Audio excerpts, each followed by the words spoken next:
Over on Jaguar Gatorade, a new college football video is out. In this video, we talk about a bizarre controversy involving South Florida in 2002, and the weird way that they got invited to the Seattle Bowl. Click the card in the upper right corner to watch. And now, on with our feature presentation. The coin toss, an essential part of the NFL. We use the coin toss to determine who starts off with the ball first, who gets to defend what side of the field, who gets possession if the game goes into overtime, and even for draft picks if two teams are tied. But after the entire debacle in 1970, where the postseason was almost determined by a coin flip, which you can learn more about by clicking the card in the upper right corner, and where, if the New York Giants won their final game of the season, the wildcard spot in the NFC would have been determined by a coin flip between the Dallas Cowboys and the Detroit Lions, the NFL came to their senses, and they implemented a series of tiebreakers to ensure that we were never going to see a coin flip determine anything meaningful in the postseason ever again. If there was ever a tie between two teams in the standings, or if something bizarre happened, just about every single statistic would have to be identical for a coin flip to come into play. And so, for more than half a century, this has been a non-issue, and we joke about how a coin flip could determine a playoff spot and a playoff possibility, because we know that nothing like this will ever happen. Follow closely. If the Ravens beat the Bengals on Sunday, and those two teams end up facing each other in the opening round of the playoffs as the 3 versus 6 seed, a coin flip would then determine the home team in that game. Yeah, so much for that. Look, in the wake of what happened with Damar Hamlin and the Bills-Bengals game getting canceled, the most important thing, first and foremost, was that Hamlin was going to be okay, because everything else was secondary at that point. And thanks to the incredible work by the Bills medical staff and the staff at the UC Medical Center, that's going to happen. But after we knew his status, the focus quickly shifted to what the NFL was going to do about the playoff picture with teams playing an uneven number of games. And let's be perfectly frank, no matter what system the NFL came up with, they were not going to make everyone happy. This was unprecedented territory where the league had to make up the rules on the fly with what to do. And there was nothing that the NFL could have done that would have received 100% approval. However, the system that the NFL came up with was an incredibly complex, incredibly convoluted system in the eyes of the average fan that includes a possible neutral site AFC championship. And for the purposes of the story today, a coin flip if the Baltimore Ravens and Cincinnati Bengals finish with the same number of wins. Long story short, the Bengals are the AFC North champions no matter what. But if the Ravens win on Sunday, and a scenario exists where the teams will meet in a rematch in the wildcard round, with one as the number 3 seed and the other as the number 6 seed, that is going to be determined by a coin flip. Personally, I'm not a fan of that. Why should the Bengals get the disadvantages of being the division champion by playing a tougher schedule next year, but get none of the benefits? And why not just give the division title to the Ravens, since they would have the better division record, and there wouldn't be an uneven number of games played within the AFC North? Everyone still played 6 divisional games. However you want to look at it, this entire situation is a giant mess that was unavoidable no matter what happened. But this might not even be the most controversial possible coin flip in the history of the NFL. Because what you might not realize is that in 1966, because the NFL had no system of tiebreakers whatsoever, a coin flip was used to possibly determine everything in the playoffs. And when I say everything, I mean everything. From who got home field, to who got a bye week, to who had to play who. It was a giant mess. And this is the story behind one of the most controversial coin flips in the over 100-year history of the National Football League. Before I talk about the coin flip in question, and the results of said flip between the 3 teams in question, we need some context to understand why exactly this flip was happening in the first place. Back in 1966, there was no such thing as wildcards. It was just the conference champion in one conference against the conference champion in another, and they would meet in the NFL Championship. In the event that there were 2 teams tied atop the conference, then you'd have those 2 teams playing each other in a 1-game, winner-take-all playoff to determine the conference champion, with the NFL championship being pushed back accordingly. This was the system that was in place for years upon years, and as controversial as it might have been, there wasn't a ton of action over it. Either that, or the NFL was just really stupid and didn't have any foresight whatsoever to deal with any problems, as we saw with what happened involving the New York Giants and the Pittsburgh Steelers in 1963, where the Steelers almost won the conference despite having what would be, under today's NFL, a worse winning percentage. You can learn more about that by clicking the card in the upper right corner. There were quite a few seasons where you had two teams tied atop the conference, and they would meet in a one-game playoff. It happened as recently as the 1965 season, and happened quite a few times throughout the 1950s, sometimes taking place in both conferences in the same year. However, that raises the obvious question. If you have no system of tiebreakers whatsoever, and you've established that every team that has the same record atop the conference has a chance to keep their season alive, what happens if you have three teams tied atop the conference? What if you have a three-way tie for one spot? Surely that's never going to be a possibility to happen, right? You're never going to have a scenario where three teams finish atop the conference, and you have to deal with a system of breaking a three-way tie in which you have no good way to do so. Well, in 1966, take a wild guess as to what was potentially on the verge of happening.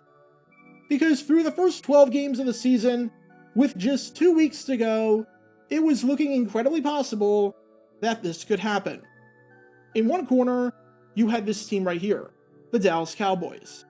As things stood, they were atop the Eastern Conference with a 9-2-1 record, and were looking like, quite possibly, the best team in football, looking to win the conference and finish with a winning record for the first time in franchise history.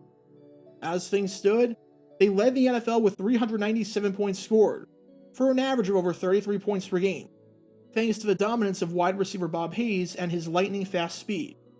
And for some perspective, only one other team, the Cleveland Browns, was even within 100 points of them. They also had a dominant defense that had given up just 198 points, or 16.5 points per game, which was the best total in the conference. And they boasted a point differential of plus 199, which was easily the best in the NFL. They were riding high on a 4-game winning streak, and in their 6 home games thus far, had gone a perfect 6-0. And this is not the first time I've done a video talking about how good the 1966 Cowboys were, as if you want to learn more about them and their greatness, click the card in the upper right corner. Bottom line, playing at the Cotton Bowl if you were an opponent was almost a guaranteed loss. That's how good the Cowboys were. But even though they were in first place, by no means did they have this wrapped up. Because in another corner, you had this team right here, the St. Louis Cardinals, who were in second place with an 8-3-1 record. As things stood, this was just the third time since the start of the 1950s that they had at least 8 wins in a season, and they were another team that was absolutely dominant at home, having not lost a game at Busch Stadium all year.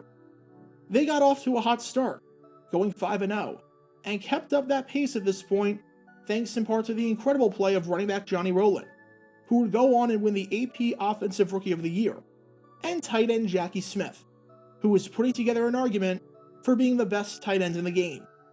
They had some work to do for sure, as they were 1 game back with 2 to play, and they blew a huge opportunity the previous week by losing 31-17 to the Dallas Cowboys. But they were right in the thick of things, to say the least. And then, in a third corner, you had this team right here, the Cleveland Browns, the 2-time defending Eastern Conference champion, and a mainstay at the top of the table for just about every year of their 2 decades of franchise existence. The 8-4 Browns were very similar to the Cowboys, in the sense that they had an insanely good offense, which was the second best in football by averaging just under 29 points per game, and they had a great defense that allowed just 18 points per game. I should note that defensively, through 12 games, the Cowboys, Cardinals, and Browns were all separated by just 18 total points, so there wasn't a lot between those 3 clubs. After a shaky start to the season, where they went 1-2, the Browns bounced back nicely, winning 7 of their next 9 to get right back in the race, thanks to the play of quarterback Frank Ryan, who led the NFL with 29 passing touchdowns, and the play of running back Leroy Kelly, who led the NFL with 15 rushing touchdowns and was establishing himself as quite possibly the best running back in football. Alright, so you've got 3 teams separated by just 1.5 games. The Cowboys had 2 games left, playing Washington and the New York Giants. Granted, it wasn't likely that the Cowboys would lose to the Giants, seeing as New York only had 1 win, and when the teams met earlier in the season, the Cowboys won 52-7. But anything can happen on any given Sunday. Let's say the Cowboys lose both of those games. That puts them at 9-4-1. Then, you have the St. Louis Cardinals with a game against the Atlanta Falcons and the Cleveland Browns. Let's say the Cardinals go 1-1, with the Cards beating the hapless expansion Falcons, but losing to the Browns. That puts the Cardinals at 9-4-1. And let's say that the Browns tie the Philadelphia Eagles and then proceed to beat the Cardinals. Remember, tie games were somewhat common back then, so this wasn't too outlandish. Of the 105 games played, 5 of them ended in a tie, so about 5% of games ended in draws, since overtime in the regular season did not exist. This scenario puts the Browns at 9-4-1. And now, you've got 3 teams tied for first place, all sitting with identical records of 9-4-1. What the heck do you do? Well, you flip a coin. Seriously. You'd think that the most logical way to do this would be to look at each team's record in the games that they played against each other, which is one of the tiebreakers used today. In this case, under this scenario, the Cowboys would be 2-1-1, the Browns would be 2-2, and the Cardinals would be 1-2-1. So you just put the Cowboys as the number 1 seed, the Browns as the number 2 seed, and the Cardinals as the number 3 seed. And you either have the Cowboys host the Browns, or you have the Browns host the Cardinals, with the winner of that game facing the Cowboys. But you see, that would make too much sense. That would actually require some thought. And in 1966, the NFL decided not to do that. Because if there was a 3-way tie, everything would be determined with a coin flip. All 3 teams would have a shot to make the NFL championship and eventually compete in Super Bowl I. But the bracket and the sites for the bracket would be determined with the flip of a coin. Here's how a 3-way tie would have worked back in 1966 if all 3 teams finished at 9-4-1. Based on the results of this untelevised coin flip that we're supposed to take at face value, the Cowboys and Cardinals would play each other on Christmas Day in a game played in St. Louis. The Cleveland Browns would get a bye into the Eastern Championship, and would then not only play the winner of the Cowboys-Cardinals game, but would host said winner as well. Then the winner of that game would play the Western Conference champion in the NFL Championship, with the winner of that game playing in the Super Bowl. Alright, you can probably see right off the bat so many problems with this system. Number 1, how the heck is this fair to the champion of the Western Conference? If the Packers won the West, and you had a 3-way tie in the East, then the Packers would be going a whopping 3 weeks in between games. A bye week is good, don't get me wrong, but 2 bye weeks in a row is way too many. Guys lose their rhythm and can very quickly get out of game shape. Number 2, how does this make any sense from a practical standpoint when it comes to the Super Bowl? Ticket sales for that game were already pretty slow, as the game was just starting out, and was nowhere close to the juggernaut that it is today. Want to know how to make ticket sales go even slower? Set up a situation where you're only finding out your opponent 1 week before the game at a neutral site, all the way on the opposite side of the country. Number 3, this system might put the NFL at a significant disadvantage when it comes to the Super Bowl. Whereas the AFL Championship would be held on New Year's Day, and the champion would get a week off, the NFL champion might be beaten up by not having as much rest after their league championship game. And if it's a team like the Cardinals or Cowboys in this game, might be completely drained from having to play so many games in a row. Number 4, you thought you were going to be spending Christmas with your family? Surprise! No, you're not. You now have to play on Christmas, and get a bunch of people, at the very last minute, to change their plans and buy tickets to a football game, at a time where Christmas was still very much a religious holiday. Good luck with that, especially since 1966 was the first time that the Cowboys played on Thanksgiving, So people had to get adjusted to that. And now, the NFL was going to take Christmas from them in the same year. At number 5, and perhaps most importantly in the grand scheme of how insane this system was, how the heck is this a fair way of determining things at all? The Cowboys would have to play both games on the road?